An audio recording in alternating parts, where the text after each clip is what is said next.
It was an isolated and lonely area on Foster's Road, near the Northfield Mental Hospital in Adelaide in the 1940s. A nurse and two attendants were on their way to work at the hospital about 7 a.m. on the 30th of September 1942, when they passed a woman sat up against a fence and said hello to her. When there was no reply, the trio paused and wondered about her being there. They checked on the woman, whom they discovered was dead. There was no obvious sign of injury or violence, apart from a small smear of blood on her lips, and the body was fully clothed. Police were summoned to the scene, and they quickly noticed that there were signs the body had been dragged from the other side of the road, probably from a parked car. Although police checked in the grass at the side of the bitumen, they found no tyre tracks. She was described as having a large build, and it was thought more than one person would have been needed to move the body. The woman's handbag was left beside her, and her identity card, carried by all Australians during World War II, and her bank passbook were located therein. A suitcase found to belong to her was also nearby. With the help of the identity card, it was quickly confirmed that the dead woman was Mrs. Lynneth Griggs, aged 25. Born Lynneth Hosking at Jamestown in country South Australia on the 15th of June 1917. In April 1940 she had married Keith Griggs and gone to live with him at Prospect Hill, a small settlement south of the town of Meadows. Keith signed up for the army on the 4th of June 1941. Lynneth remained at Prospect Hill, living with her father-in-law William, who was the postmaster for the area, whom she helped in the office. On Monday, the 28th of September 1942, Lynneth caught the bus to Adelaide. She was due to catch the bus home at 5 p.m. on Monday, but instead met a woman friend who was catching it and gave her a note for the Griggs family to say she had decided to stay in Adelaide. Where she had been between then and Wednesday night when her body was dumped was unknown. The body was examined Thursday afternoon, and it was determined that the cause of death was gas gangrene, also known as myonecrosis, an infection of wounds caused by the bacterium Clostridium perfringens. This was a terrible and rapid condition, which could be fatal in as few as 48 hours. It was also learned that Lynneth had contracted this infection due to an illegal abortion. Lynneth had been 5 months pregnant when she died. She had been dead between 6 and 12 hours. By Friday, more than 24 people had been questioned by detectives in relation to the case. These interviews brought forth no definite leads, however, and by Monday the 5th of October, police were appealing for help from the public. A description of Lynneth was provided. She was 5'7", of a big build, with brown hair and hazel eyes. She was wearing a light blue twin set, navy skirt with wide pin-spot stripe, and possibly a lightweight grey overcoat with a narrow belt. Black high-heeled court shoes and a wide-brimmed grey felt hat with a lighter grey band.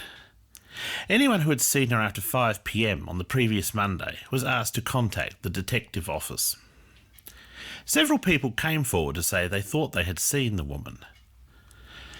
An inquest was held on the 14th of October, which heard from 6 witnesses. Her father-in-law said she had told him she was meeting her sister and father in the city, and he expected her home at Prospect Hill in the evening. He had no suspicion that she was pregnant. Mrs. Gwyneth Code, who was a cousin of the Griggs, met Lynneth as she was going into a milk bar on King William Street. They only chatted for a couple of minutes, with Lynneth saying she intended to stay in the city for a couple of days. An attendant at the Northfield Hospital, Henry Noble, said he was riding his bike home to Adelaide from work early on the morning of the 30th of September and had seen the body against the fence. At first he thought the woman was drunk, but he stopped and got off his bike and checked. Realising she was dead, he returned to work and called the police. The inquest was adjourned until the 7th of November to give detectives more time to carry out their investigation. It was learned that a list of names had been found written on a shopping list in Lynneth's handbag. The coroner forbade publication of any of the names. A Dr. Dunstan of Prospect gave evidence that Lynneth had consulted him on the 24th of September.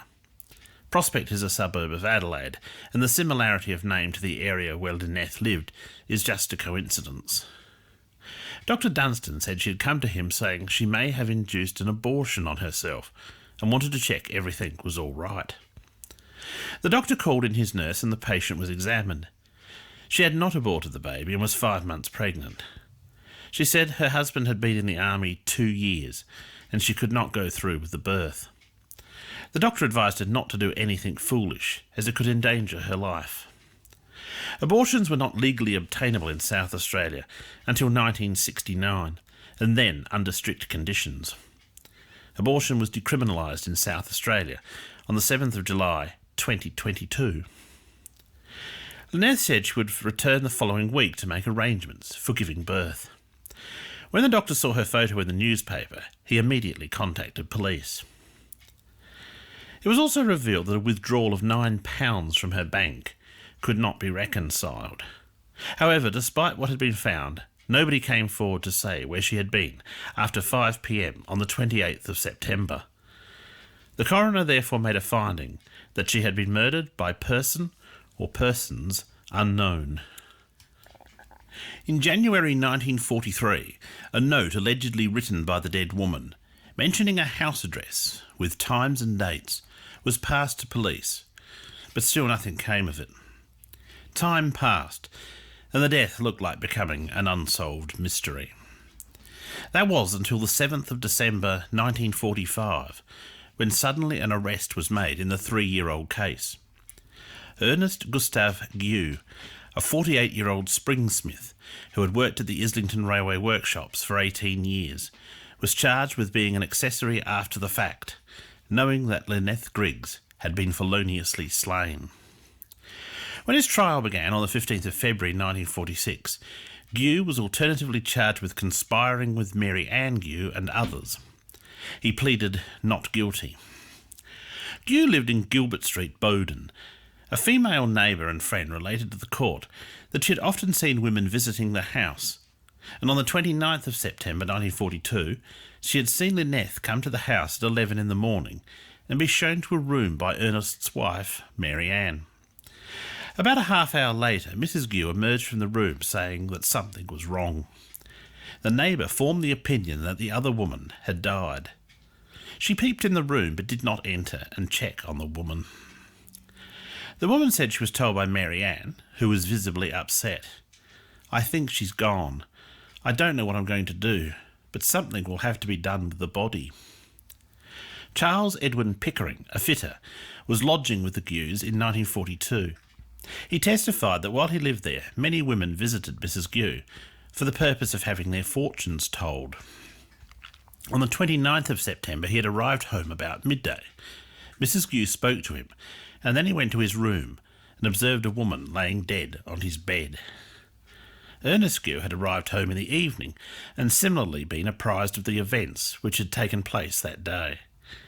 In Ernest's presence, his wife told Pickering that he would have to keep his mouth shut or the Gueux would be in serious trouble. Their lodger agreed to keep quiet about the incident. The female neighbour returned in the evening, and Mary Ann said she was going to call a man named Phillips. Mrs. Gueux had then contacted the man, who agreed to drive to the Gueux house after nightfall. Phillips arrived at 7:30 p.m, and the Gueux and Pickering carried the body out the back door and through a side gate to the car parked on a side street and propped it up in a sitting position on the back seat. Pickering sat next to Phillips in front, and Mr. Gueux got in the back with the corpse. The car was driven in a northeasterly direction until the conspirators found a lonely spot. Then Pickering and Gueux dragged the body out and placed it by the fence where it was found the next morning. The men returned to the house about 3/4 of an hour after they left on their grim errand.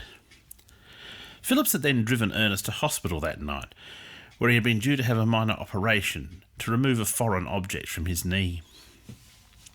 Asked about his relationship with Gueux, Pickering replied that they had always been the best of mates, but admitted that when drunk Gueux had ordered him out of the house on several occasions, but each time Gueux's wife had intervened to prevent him going. Mary Ann Gue had passed away on the 1st of May 1943, and Pickering had been ordered out by Ernest, and though unwilling to leave, moved to a different address in the same area. Police had spoken to him on the 6th of December, the day before Ernest was arrested. Mary Ann had a brother named William Lang, who knew something of what had occurred with Mrs. Griggs. When his sister died, he harboured a resentment towards Ernest, believing that he had been given an insufficient share of money from his sister's estate. It was due to this that Lang had approached the police and told them as much as he knew. He had told Pickering that he was going to do so, to get even with Ernest. Detective Sergeant Gill, who spoke to Pickering, told the man that if he made a clean breast of everything, then he would be pardoned and not charged as an accomplice. Police had also spoken to the woman neighbour the same day, who, after denying she knew anything twice, had admitted the truth. She had remained friendly with the Gues up until Mary Ann's death, and was a frequent visitor to their home. Phillips was offered the same deal, if he testified against Gue.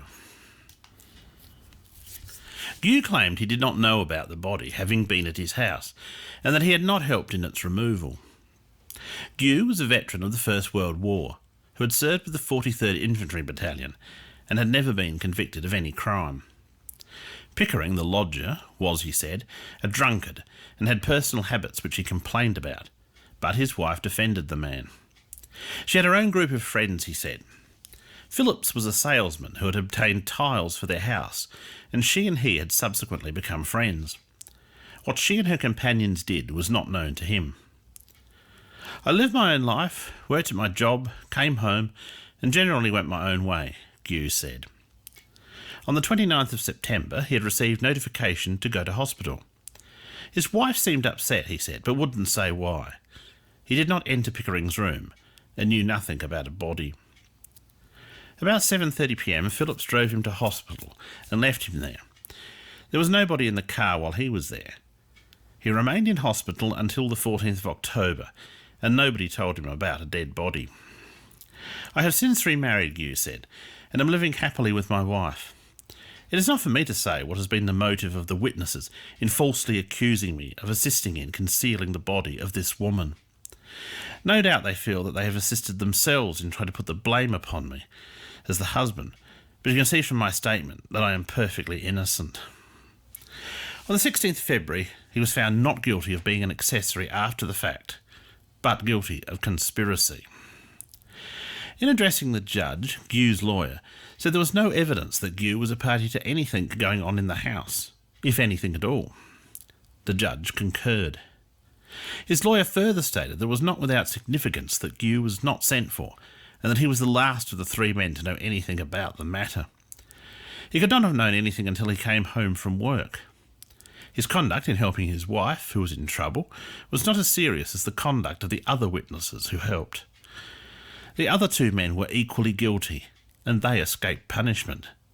It seemed unfair and unjust, he said, that one man whose conduct was no worse, he put it that it was a little better, should suffer punishment. The judge remarked that Gue had been found guilty of the more serious charge, as interfering with justice was regarded gravely. The maximum penalty provided was 7 years' imprisonment, but he admitted that he was troubled that the co-conspirators would not be held to account. He then sentenced Gue to 6 months in jail. Whether Mary Ann was the person who performed the abortion which led to Lynneth's death was never resolved. Although rapid, myonecrosis could not have killed her in half an hour. Ernest Gue passed away on the 20th of November 1972, aged 75. It remains a mystery whether he helped his wife evade justice and was caught out due to his embittered brother-in-law, or whether he was an innocent man, unaware of what had happened, and sacrificed by the actual perpetrators. He was buried with his first wife at North Road Cemetery. His second wife, Clarice, who he married in September 1944, passed away in 1995. The lodger, Charles Pickering, died in 1964, aged 71. The name of the neighbour who was present at the house the day Lynneth Griggs died in 1942 was never made public.